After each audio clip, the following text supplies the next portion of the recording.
Okay, so I want to welcome everybody to our class today on a rainy day in December, where we are all still wearing t-shirts and and lightweight jackets in December when people all over the world are putting on heavy winter clothes. We are blessed today to have our wonderful group meeting. And today we are going to do the Parsha Hashavuot of Vayeshev, the story of Joseph. As many of you remember, last week we concluded the Parsha where we discussed the family of Esav. I hope all of you remember that the concluding chapter, the concluding psukim of last week's Parsha was all about the sons of Esav. And this is the last time we hear about Esav. He kind of disappears until his father's funeral, where once again he comes into contact with his brother Yaakov. Yaakov now has gone to Eretz Yisrael, Canaan, and he dwells in Canaan. He has 12 sons, and now the focus of the Parsha is now going to shift from Yaakov to his sons. And of course, we find that immediately the humanness of 12 brothers come to the fore, and we learn about what transpires in this very interesting family. We are going to read. I think Chewy's a little upset today because we don't have Beverly sitting there. Oh, so we're going to go to reading the Parsha, and I have a very special, hopefully fun way of learning this Parsha today. I was going to actually talk about Hanukkah. And I was going to everyone knows the story of the lights and the menorah and the temple. And so I was going to take a different approach. And I was going to go into the book of Maccabees. I've mentioned that many, many times before over the years. The book of Maccabees is the diary, basically, of what transpired when the Greeks started to come into Israel and to put restrictions on the Jews. And as I'm reading the text, it is so horrific what is going on. You know that Hanukkah is a war. It's about a continuous war for over 100 years. And this war is with the Greeks, and the Jews in Israel, as well as people who are Jewish who convert to the Hellenistic way of life. And as I read this, I also found it extremely difficult, and I said, no, Ad Khan, I can't do this. You'll have to enjoy your Hanukkah with your grandchildren and your children and your great-grandchildren in whatever way that you celebrate, but I can't bring myself to talking about the continually horrible things the Greeks did to the Jews. It just doesn't end, people. It just doesn't end. Our entire history just is one big war. People hate us. We are successful in the battle. We make a bracha over some food for the holiday and we eat. And then we continue and we celebrate. So I'm going to leave the celebration for Hanukkah to you, and I'm going to talk today in a very hopefully enjoyable and very different way to approach the story of Joseph. And for those of you who are familiar with Joseph and the Technicolor Dreamcoat, I hope to bring you some joyful music as we learn about Joseph. So we're going to go to the Parsha.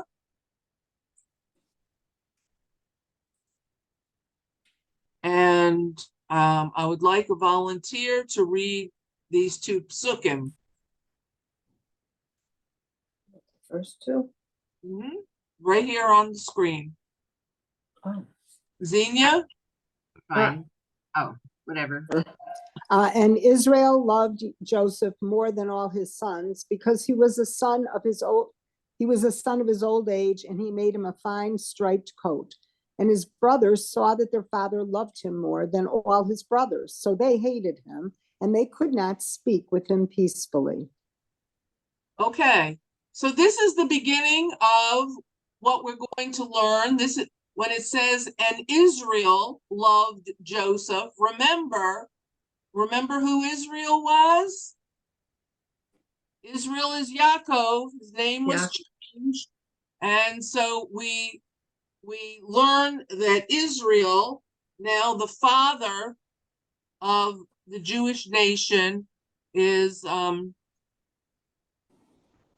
showing favoritism to his son, Yosef. Now I'm going to go from pasuk to pasuk. I'm going to do some technical juggling, which I am not good at, but I want you to bear with me, and I think we'll have some fun here, okay? I had this all set up, but when it sits here for a while, it doesn't do what it's supposed to do. So here we go. Give me a minute. Okay.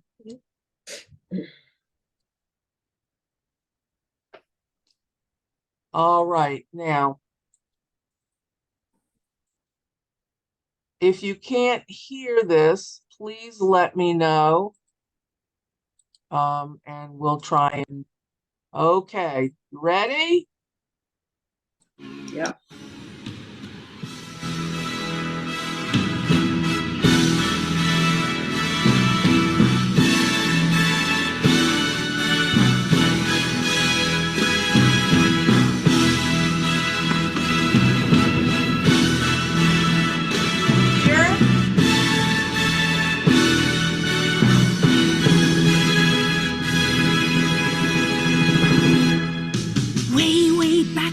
Centuries ago, not long after the Bible began, Jacob lived in the land of Canaan, a fine example of a family man. Jacob and sons depended on farming to earn their keep. Jacob and sons spent all of their days in the fields with sheep. Jacob was the founder of a whole new nation, thanks to the number of children he had. He was also known as Israel, but most of the time, his sons and his wives used to call him Dad. Jacob and sons, men of the soil and the sheep and crook.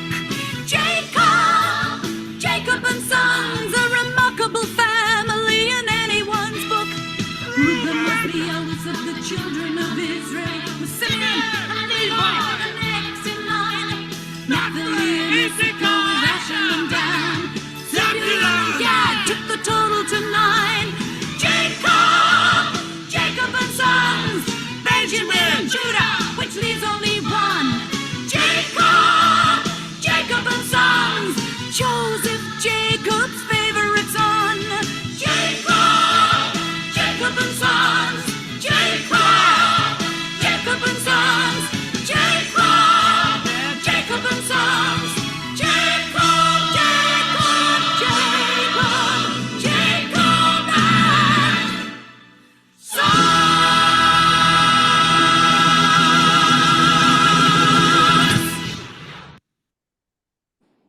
Okay. So, did everyone hear that? Are you okay with that? That was great. Thank you, Rhonda. No, this is not the Broadway show. It is a show that was on television. Okay, so so I would like to go back to the Parsha and let's read the next part. Okay, you ready? Linda, can Yeah. can you read for us, please? It's nothing's on the oh, sure. And Joseph dreamed a dream and told his brothers, and they continued to hate him. And he said to them, listen now to this dream which I have dreamed. Behold, we were binding sheaves in the midst of the field, and behold, my sheaf arose and also stood upright. And behold, your sheaves encircled it and prostrated themselves to my sheaf. So his brothers said to him, will you reign over us, or will you govern us?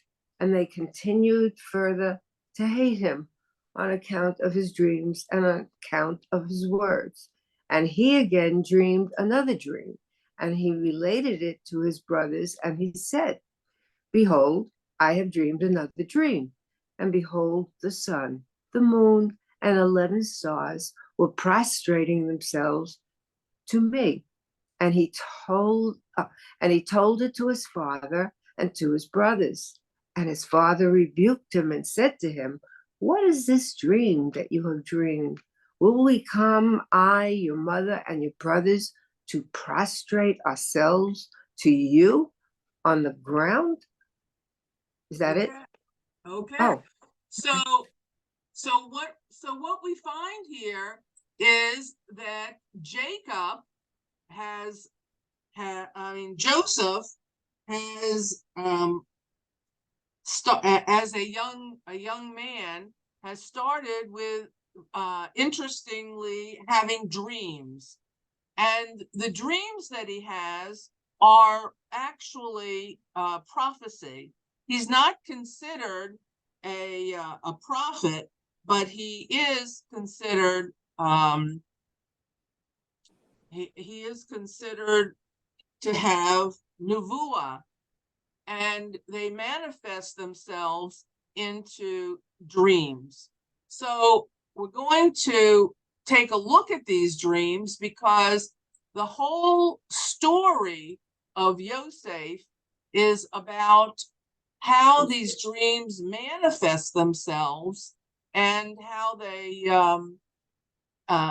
actually what they do to Joseph, to the family, and Israel at large. So let's take a look at. Rhonda, can I ask a question? Sure.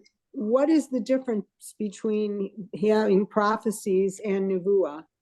A good question. Just thinking of that. Well, he isn't considered a prophet. He's considered to have Ruach HaKodesh, which means he is inspired in through his dreams. This is the derech that God gives him visions, and so he does not deliver prophecy like we've seen other prophets talk about the relationship between the people and God and what they should be doing and not doing.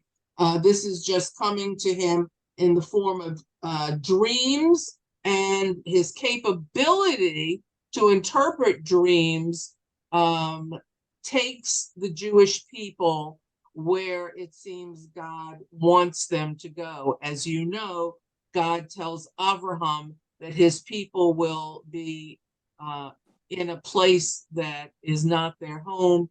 They will be subjected to harsh and terrible life for a while, but there is a reason for all of this, and we see it through Joseph's dreams. And excuse me, and didn't we study Daniel, and he had Yes. dreams also? Yes. So Right. now, okay.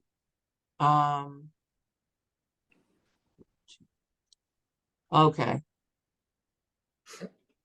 Let's.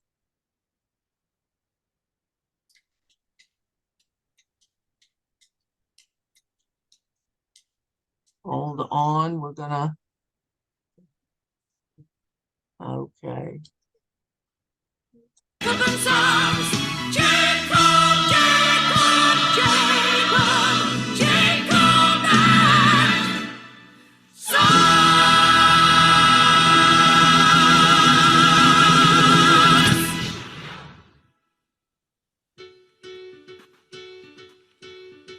Joseph's mother, she was quite my favorite wife. I never really loved another all my life. And Joseph was my joy because he reminded me of her.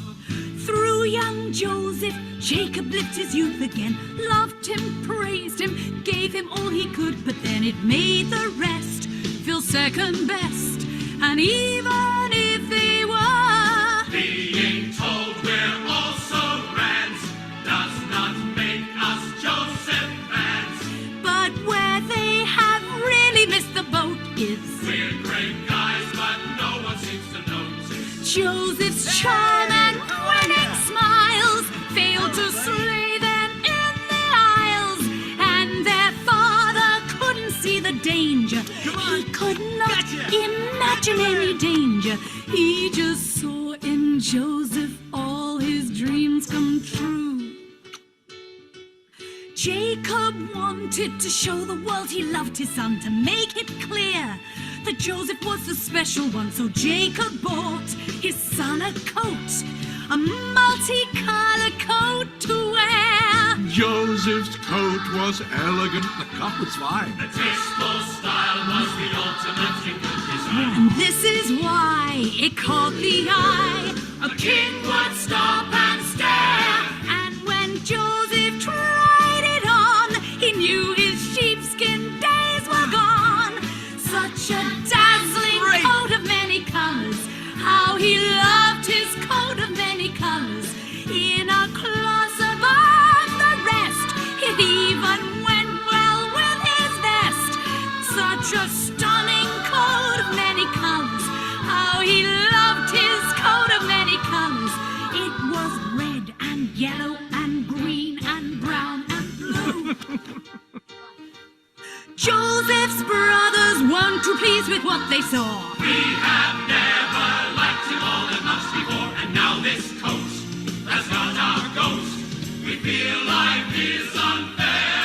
And when Joseph graced the scene, his brothers turned a shade of green. His astounding clothing took the biscuit. Quite the smoothest person in the district. I look handsome, I look smart, I am a walking work of art. Such a dazzling coat of many colors, how I love my coat of many colors. It was red and yellow and green and brown and scarlet and black and ochre and peach and ruby and olive and violet and I look handsome, I look smart, I am a walking work of art. Such a dazzling coat of many colors, how I love my coat of many colors. It was red and yellow and green and brown and scarlet and black and ochre and peach and ruby and olive and violet and fawn and lilac and gold and chocolate and mauve, cream and crimson and silver and rose and azure and lemon and russet and gray and purple and white and pink and orange and blue. Okay, so I hope that you are enjoying the interesting way of presenting the Parsha today. So let's now go back to the text.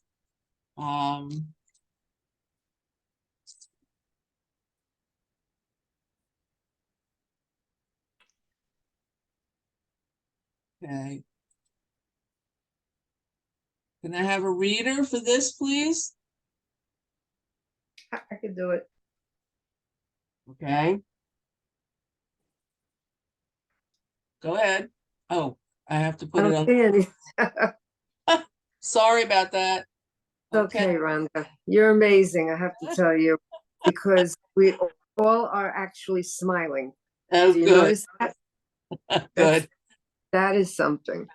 And his brothers went to pasture their father's flocks in Shechem.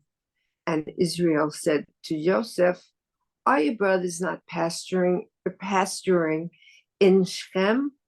Come, and I will send you to them." And he said to him, "Here I am." So he said to him, "Go now and see your brother's welfare and the welfare of the flocks, and bring me back word." So he sent him from the valley of Hebron. He came to Shechem, and they saw him from afar. And when he had not yet drawn near them, they plotted against him to put him to death. A little radical, I would say, but all right. Where are we? Right here. So he said to him, okay. So he said to him, "Go now and see your brother's welfare and welfare of the flocks, and bring me back word." So he sent him from the valley of Hebron, and he came to Shechem. And they saw him from afar. And when he had not yet drawn near to them, they plotted against him to put him to death, and said to one another, "Behold, that dreamer is coming. So now let us kill him, and we will cast him into one of the pits, and we will say, a wild beast devoured him, and we will see what will become of his dreams." But Reuben heard, and he saved them from their hands, and he said, "Let's not deal him a deadly blow." And Reuben said to them, "Do not shed blood, cast him into this pit, which is in the desert, but do not lay a hand upon him, in order to save him from their hands, to return him to his father." Now it came to pass, when Joseph came to his brothers, that they stripped Joseph, Sorry. They stripped. Joseph of his shirt and the fine woolen coat which was upon him. And they took him and they cast him into the pit. Now the pit was empty there. There was no water in it. And they sat down to eat a meal, and they lifted their eyes and saw, and behold, a caravan of Ishmaelites was coming from Gilead, and their camels were carrying spices, balm, lotus, going to take it down to Egypt. Okay.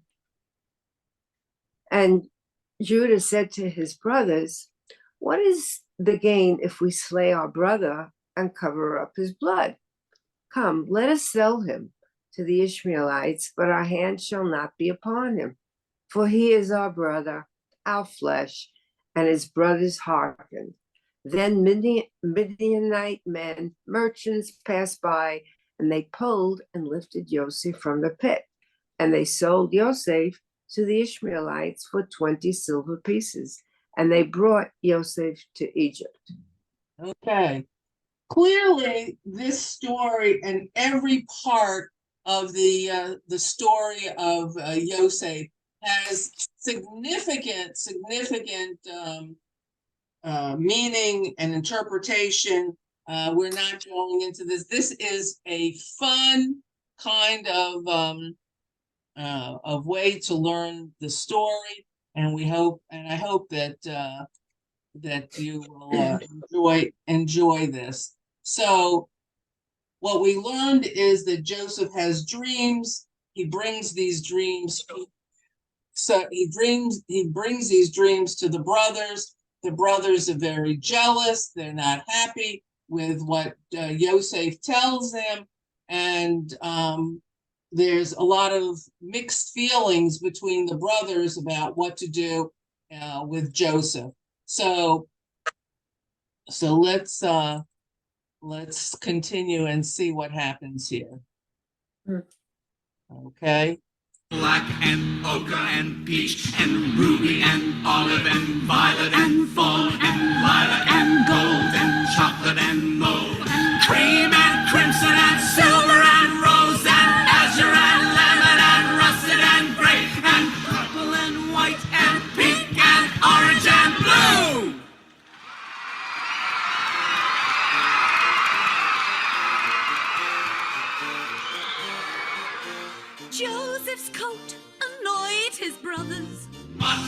makes us mad are the things that Joseph tells us of, the dreams he's often had.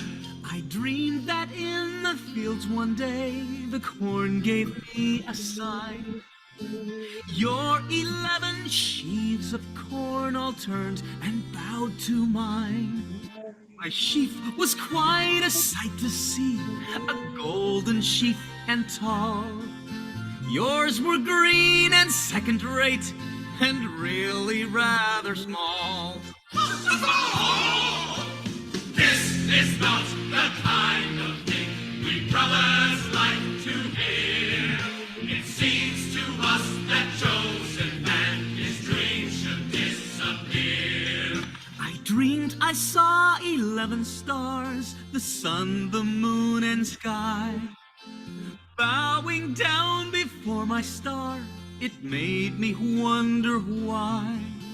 Could it be that I was born for higher things than you? A post in someone's government, a ministry or two. So you clearly can see that Joseph is antagonistic in some of the ways that he speaks to his brothers, and he clearly is not being very diplomatic in terms of how he handles the nevuah. So what do the brothers do? They decide that Joseph has to go. And the decision to what to do is exactly what we'll follow. Dreamer has to go.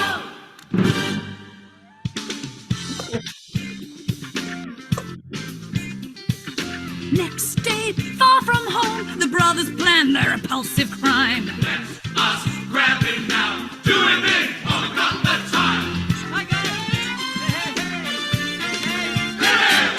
This they did and made the most of it. Tore his coat and flung him in a pit. Let us leave him here, all alone, and he's bound to die. When some Ishmaelites, a hairy crew, came riding by.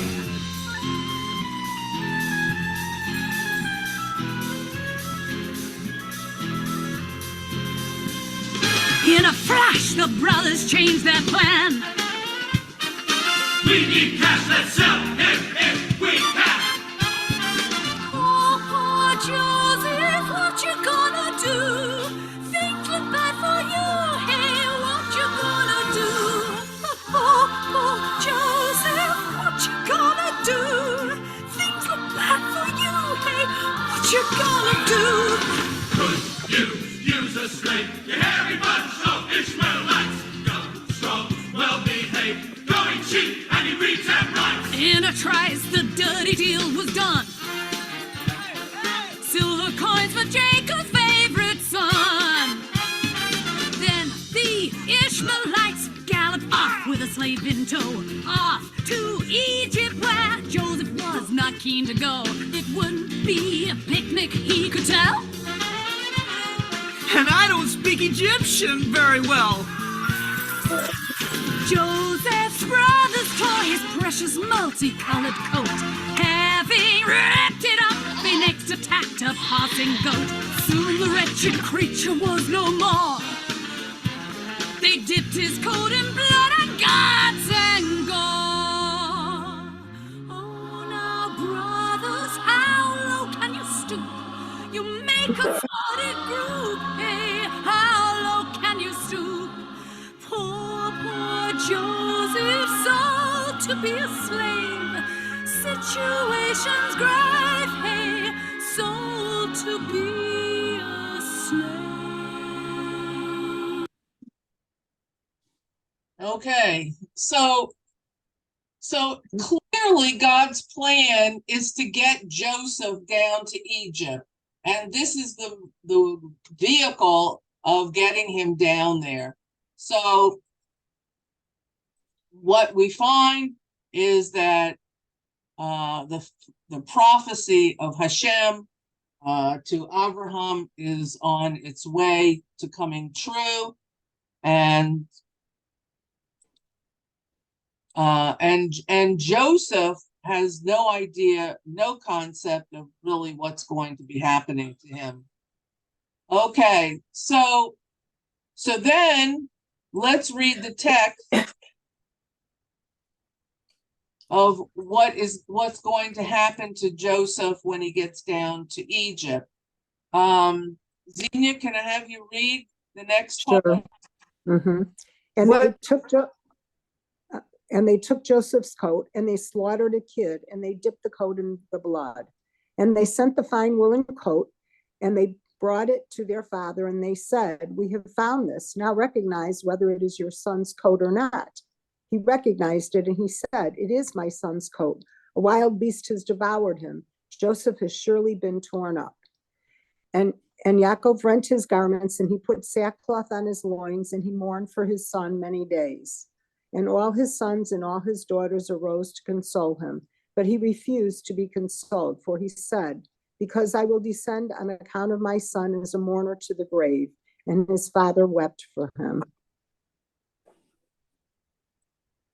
Now, Yaakov is inconsolable at this point. He cannot, his favorite child, the one he has doted on, the one he has just shown every ounce of goodness and favoritism, has now been what he may think killed, and the brothers have to deal with, Yaakov, Israel's feelings, and now they have to also deal with having one less brother. So let's see how this goes. Okay.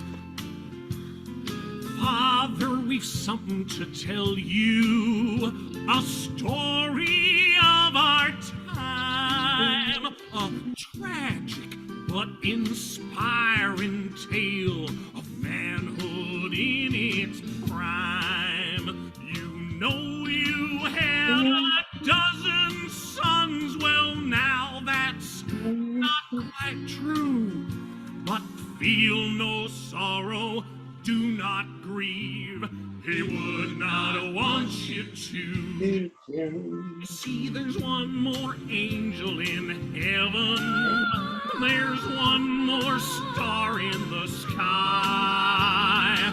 Joseph will never forget you. It's tough, but we're gonna get by. There's one less place at our table, there's one more tear in my eye, but Joseph, the things that stood for, like love and peace, never die.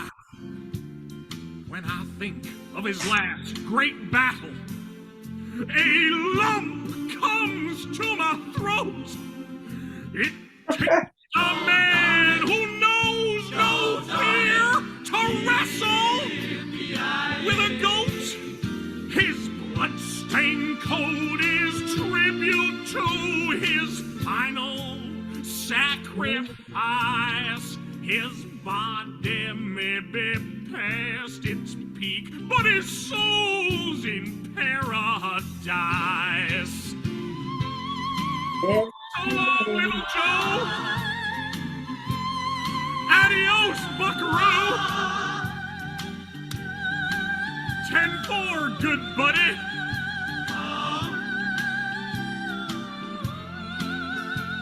There's one less place at our table. There's one more tear in my eye. But Joseph, the things that you stood for, like truth and light, never die. Carve his name with pride and courage. Let no tear be shed.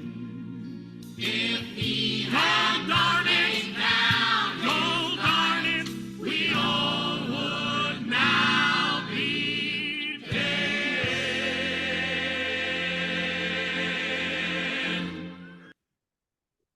Okay, so clearly this is this is a mockery of how the brothers kill him, how they're not really sorry that they got rid of their brother. And truth be told, it's probably exactly how they felt. So, so we go and we learn now that Joseph has been taken to Egypt, and what happens to him in Egypt now, we're going to read about. So first of all, the first line of after we learned about him being taken to Egypt is that the Midianites sold him into Egypt to Potiphar, Pharaoh's chamberlain, his chief of the slaughterers. And then the Parsha completely stops talking about Yosef, and the story of Tamar, the rape of Tamar, is inserted here, and the Mefarshim try and say, well, what is it that's actually going on in the story, and why do we go from Yosef and his story to the story of Tamar? We're not going to go into that today, but it's a very interesting placement of the story of their sister. So then what we learn is that Joseph is in Egypt. So can I have someone read this, please? You can read it. Go ahead. Now Joseph had been brought down to Egypt, and Potiphar, Pharaoh's chamberlain, chief of the slaughterers, an Egyptian man, purchased him from the Ishmaelites who had brought him down there. The Lord was with Joseph, and he was a successful man, and he was in the house of his Egyptian master. And his master saw that the Lord was with him, and whatever Joseph did, the Lord made prosper in his hand. And Joseph found favor in his eyes, and Joseph, served him, and Potiphar, appointed him over his house, and all he had, he gave into his hand.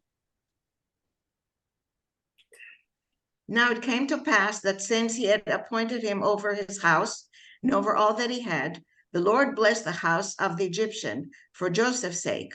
And the blessing of the Lord was in all that he had, in the house and in the field. So he left all that he had in Joseph's hand. And he knew, we're talking about Potiphar, of course, and he knew nothing about what was with him except the bread that he ate. And Joseph had handsome features and a beautiful complexion. Now it came to pass, after these events, that his master's wife lifted up her eyes to Joseph, and she said, "Lie with me, Oive." But he refused, and he said to his master's wife, "Behold, with me my master knows nothing about anything in the house, and all that he has is given into my hand. In his house there was no one greater than I, and he has not withheld anything from me except you, insofar as you are his wife. Now how can I commit this great evil and sin against God?" Keep going. Now it came about, when she spoke to Joseph day in and day out, that he did not obey her, to lie beside her and to be with her.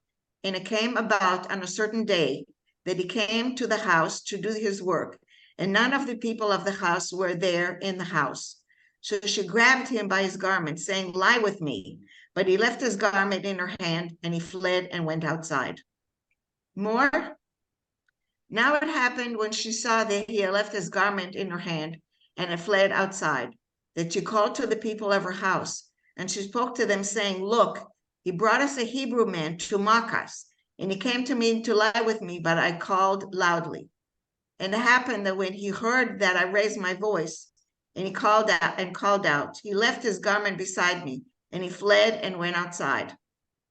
So she left his garment beside her until his master came home. And she told him the same thing, saying, the Hebrew slave that you brought to us came to me to mock me. And it happened when I raised my voice and called out that he left his garment beside me and fled outside.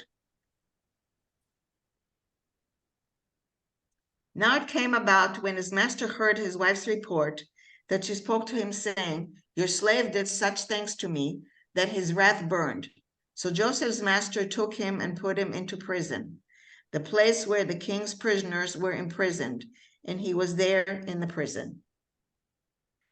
Okay, so what we see is little by little, the Prophet. the story is getting us closer and closer to Paro. We happen to know the story, and so consequently, we know exactly what's going to happen.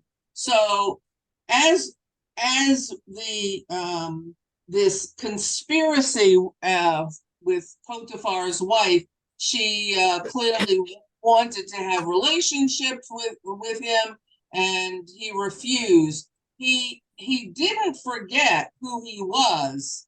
He did not at all leave God out of the equation. So it's very interesting that when we see the story, that he is still remaining a God-fearing person, even though he's down in Egypt. And that's one of the blessings that Joseph has kept with him, and we look at that as a great example, that even in hardship, hard times, difficult times, it's you have to keep God in the picture. So now we're going to go back to our let's see here. Okay. Movie.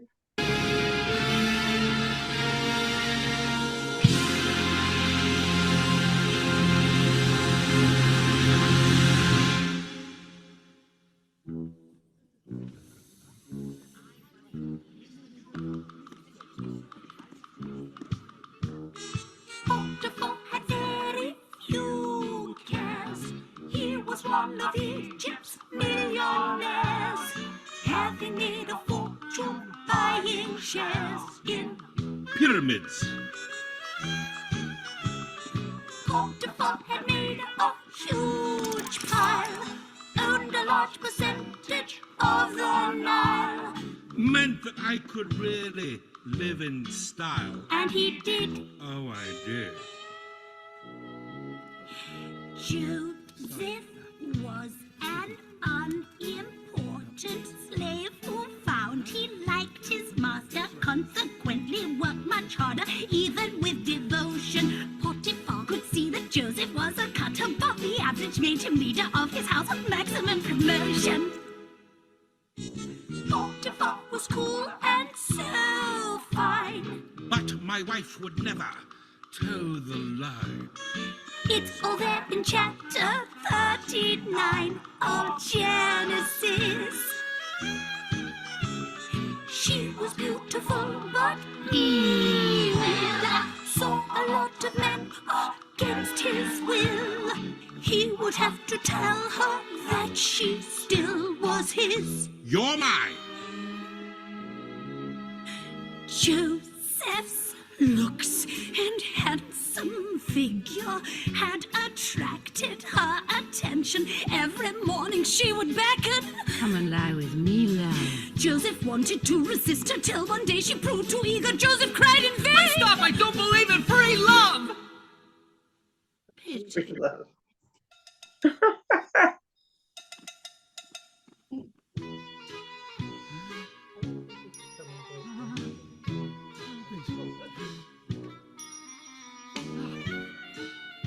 Ah!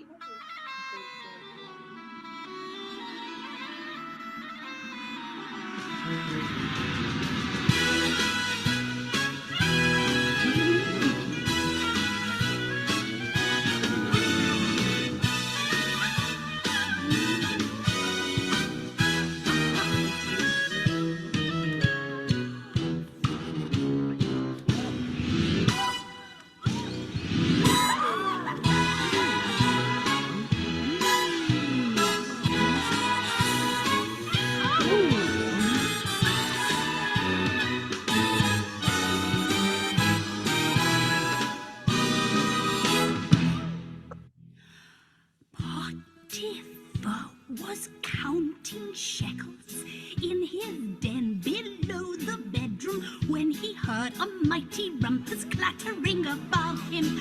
Suddenly he knew his riches couldn't buy him what he wanted. Gold would never make him happy if she didn't love him. Letting out a mighty roar. Potiphar burst through the door. Joseph, I'll see you rot in jail. The things you have done are beyond the pale. Joseph locked up in a cell. Things ain't going well. He locked up in a cell. Oh, poor Joseph locked up in a cell. Things ain't going well. He locked up in a cell. Locked up in a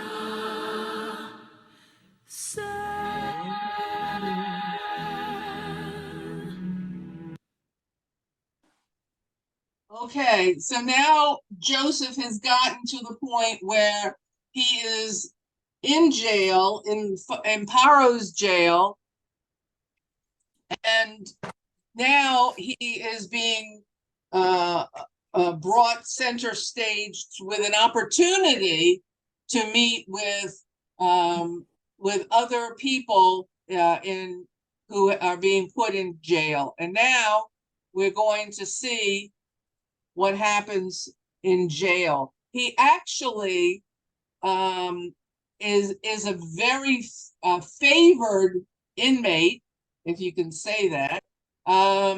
People like him, the jail keepers like him. He seems to do everything right, and his behavior curries favor. So we're going to see what happens now. Do I have a reader?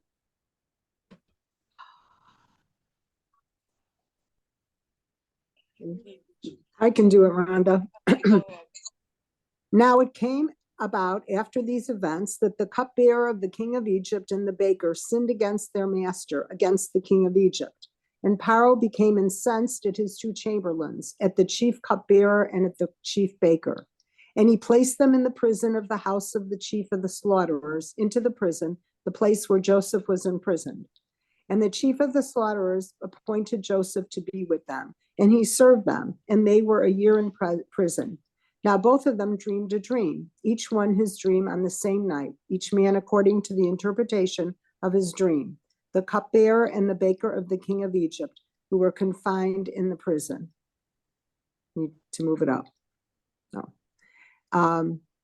Now both of them, sorry. Now both of them, dream 6. And Joseph came to them in the morning, and he saw them, and behold, they were troubled. And he asked Paro's chamberlains who were with him in the prison of his master's house, saying, "Why are your faces sad today?" And they said to him, "We have dreamed a dream, and there is no interpreter for it." Joseph said to them, Don't interpretations belong to God? Tell them to me now. So the chief cupbearer related his dream to Joseph, and he said to him, "In my dream, behold, a vine is before me." And on the vine are 3 tendrils, and it seemed to be blossoming, and its buds came out, then its clusters ripened into grapes. And Paro's cup was in my hand, and I took the grapes and squeezed them into Paro's cup, and I placed the cup on Paro's palm. And Yosef said to him, "This is its meaning. The 3 tendrils are 3 days. In another 3 days, Paro will number you with the other officers, and he will restore you to your position, and you will place Paro's cup into his hand, and according to your previous custom when you were his cupbearer. But remember me when things go well with you, and please do me a favor and mention me to Paro, and you will get me out of this house. For I was stolen from the land of the Hebrews, and here too I have done nothing. for which they have put me into the dungeon. Now the chief baker saw that he interpreted well. So he said to Yosef, me too. In my dream, behold, there are 3 wicker baskets on my head. And in the topmost basket were all kinds of Paro's food and the work of a baker. And the birds were eating them from the basket atop my head. And Yosef replied and said, this is its meaning. The 3 baskets represent 3 days. Now it came about on the 3rd day, Paro's, in another 3 days, Paro will remove your head from you and hang you on a gallows, and the birds will eat your flesh off you. Now it came about on the 3rd day, Paro's birthday, that Paro made a feast for all his servants, and he counted the chief cupbearer and chief baker among his servants. And he restored the chief cupbearer to his position as cupbearer, and he placed the cup on Paro's palm. And the chief baker he hanged, as Joseph had interpreted to them. But the chief cupbearer did not remember Yosef, and he forgot him. Okay, so Joseph in jail starts to meet various people. He starts to interpret dreams, and we find that he hopes that once he's in jail, that he will, and he interprets the dreams correctly, that he will be remembered by those who are taken out of jail. Clearly, he thought he was going to be in jail forever. He at that point did not really know what exactly was going to happen to him. So, this interpretation of the dreams are actually the last sukkim of the parsha for this week. So let's take a look at one more song and see what happens. Okay, here we go.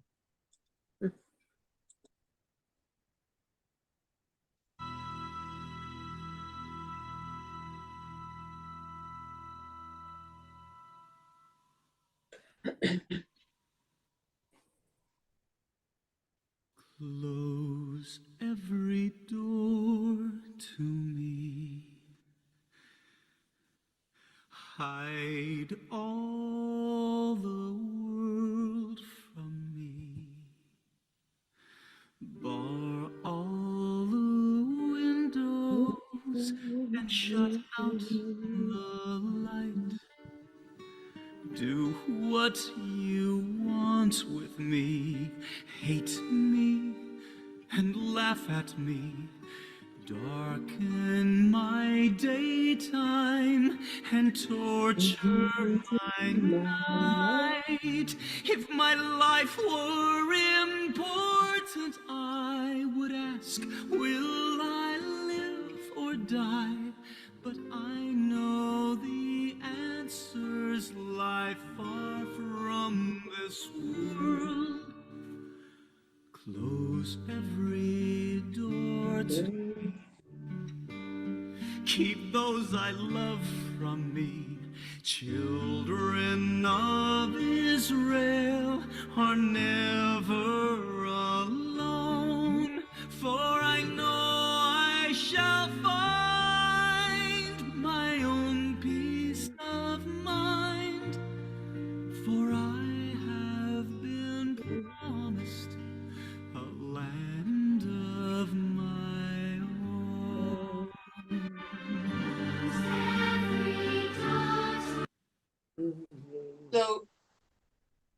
So Joseph is praying. This is his plea to Hashem, his prayer that he be released, that he knows that there's a future.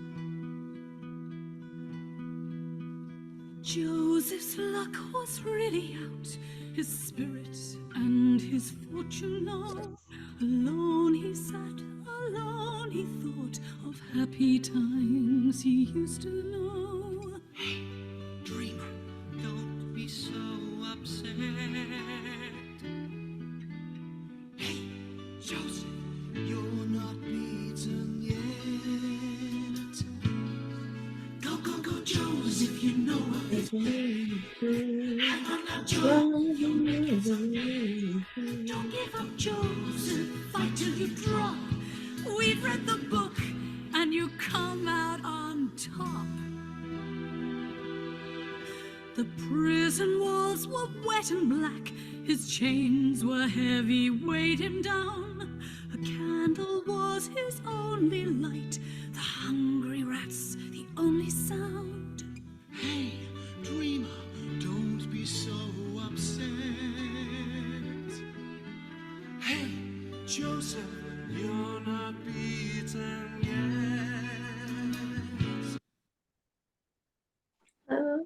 Okay.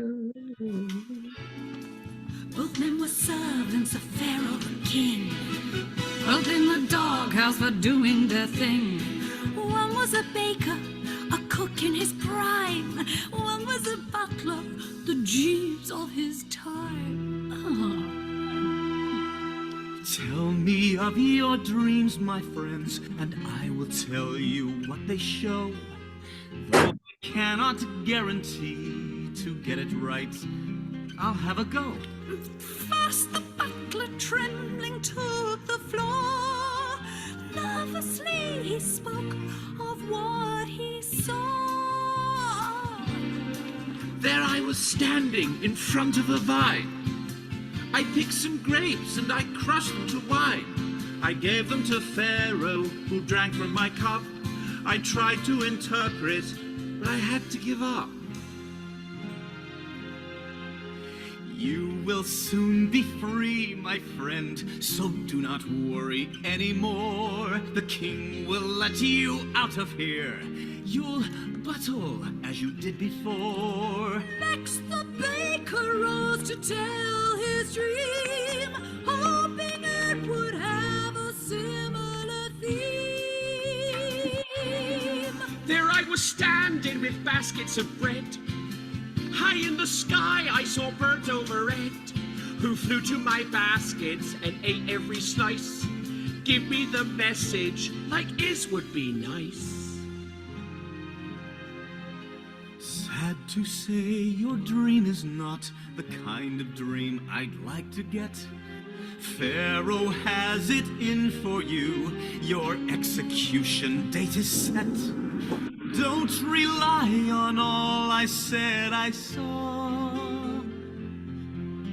It's just that I have not been wrong before.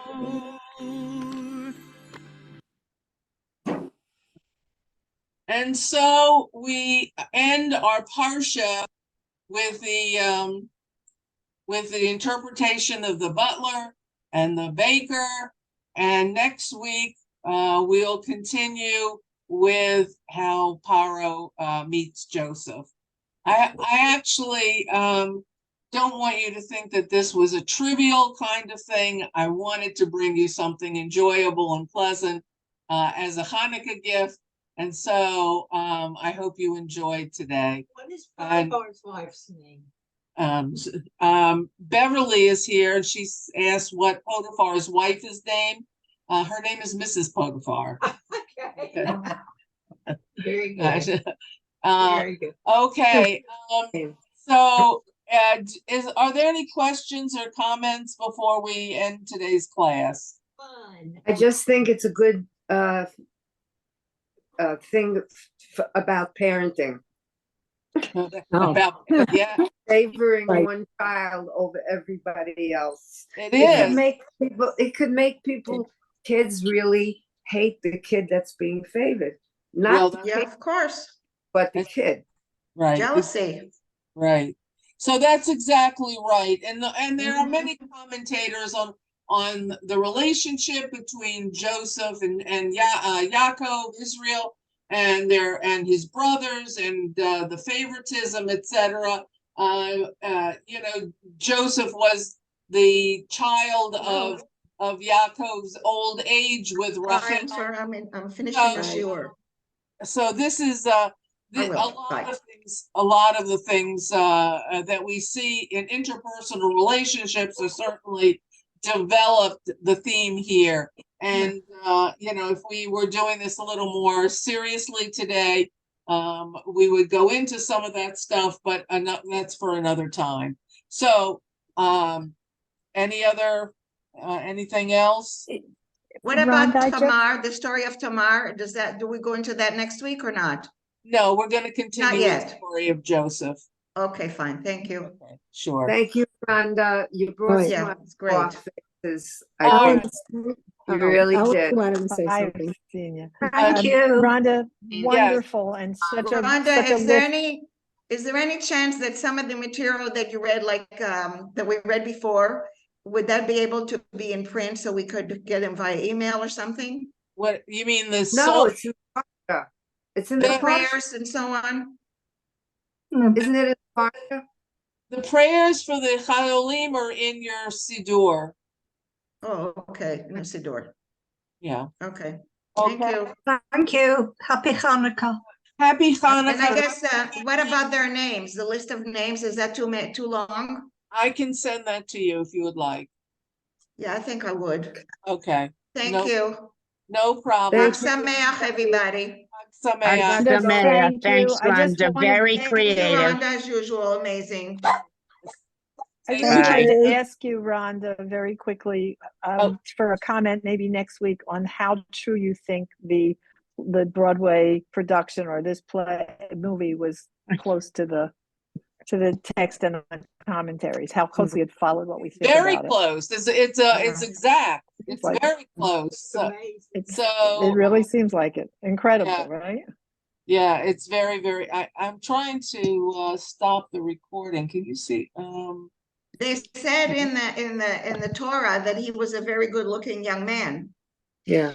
So they found a really good-looking actor, didn't they? Yes. The original play was written, and that's why you see we saw the children in the background. The original play Yeah. was written as a Sunday school lesson, and by one of the authors of they became Broadway not stars, but they